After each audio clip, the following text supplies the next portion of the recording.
If you get sleepy watching my video, it's because I have the voice of an angel.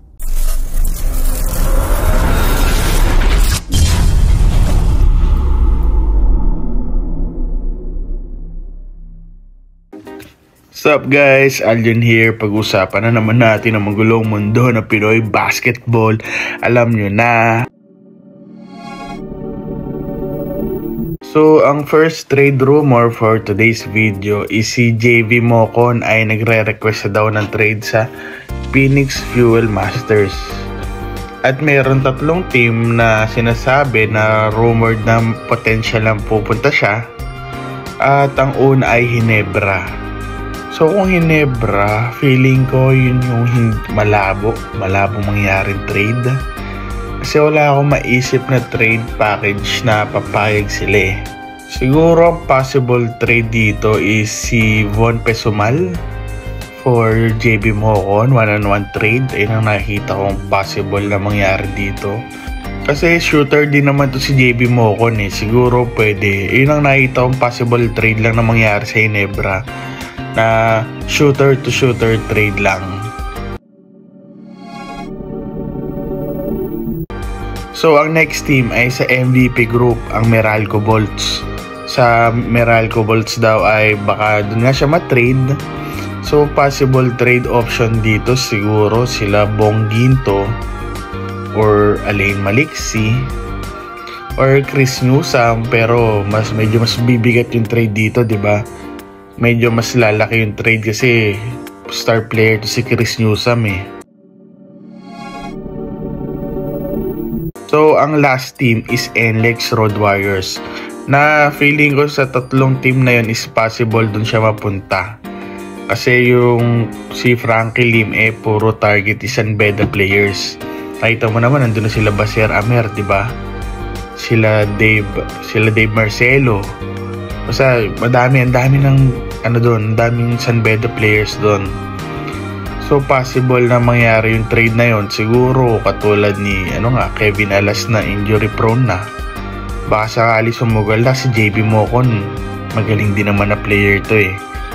Kaya yun nga, San Beda player, 'di ba? Kabisado na nila. For possible trade siguro, feeling ko si Robbie Herndon for JB Mocon, mga ganun trade. Feeling ko mga 50% chance na ma-trade si JB Mocon na makatotohanan tong trade na to. Di tayo sure, basta mga siguro 50 to 60% ha. Kasi siguro feel niya na outshine siya ng mga rookie, sila Richie Rivero, sila Matthew Daves. Madaming scorer sa team ng Phoenix eh. Siguro feel niya bumababa na yung percentage niya, yung oras niya rin. Hindi katulad nung nasa Rain or Shine ni Lasso Painter siya, 'di ba? Silang dalawa ni Rain ng Batak yung duo dun eh. Tapos nga hindi masyadong pansinin si JB Mocon sa Phoenix eh. So guys, ang tingin nyo mapupunta si JB Mocon, Ginebra, Meralco, NLEX, o mag-i-stay siya sa Phoenix at hindi totoo tong trade na to? Share your thoughts on the comment section guys. Pag-usapan natin to. So ang next trade rumor for this video is about NLEX, Blackwater at Tokentex. Alam niyo na gagawin na naman bridge tong gagawin na naman bridge yung Blackwater bossing, 'di ba? Usually ginagawa talaga ng Blackwater at MVP Group. So si Ryan Reyes daw at si Brian Heruela ay mapupunta na sa Blackwater. Tapos si Rain ng Batak mapupunta sa NLEX. Tapos mapupunta sa Tokentex si Robert Bolick. Feeling ko pwede mangyari tong trade na to. Pero feeling ko hindi naman this season. Feeling ko if ever mangyari to, siguro next season na, hindi this conference. Robert Bolick, pupunta ng Tokentex. Oo, malaki chance. Siguro kung hindi na talaga babalik si Mikey Williams sa Tokentex or sa PBA mismo, di ba? Alam mo na yung Blackwater, handa naman sila kumuha ng mga bench players ng Tokentex. Yun naman lagi ang gusto nila eh.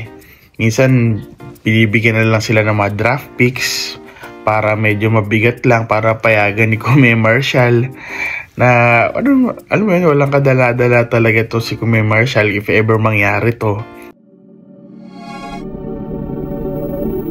Tapos yun na nga, si Ray ng Batak ay lagi naro-rover na mapupunta sa MVP group, sa Token Text, sa NLEX. So, tingin ko naman totoo, mapupunta si Ray ng Batak sa MVP group. Pero feeling ko hindi sa trade na to. May iba pang niluluto yung trade na yan. So, feeling ko maliit lang chance nitong mangyari tong trade, offer na to. Trade rumor na to na lumalabas sa Facebook. Siguro mga 20% lang na pwede mangyari to. So kayo guys, tingin nyo ba mangyayari tong trade na to? 3-team trade na gagamitin na naman yung Blackwater para lang makapag-trade yung sister team na NLEX at Token Text. So ulitin ko lang guys ha, disclaimer na naman na nagre-react ako sa mga trade rumor around Facebook and YouTube. Hindi ako nag-news na mangyayari tong trade na to. Nagre-react ako kung maliit yung chance nito or pwedeng di mangyari, di ba? Trade rumor, kumbaga trade reaction video sa mga trade rumor, ha? Ulit tayo guys. Basta thank you guys for watching. See you on the next video.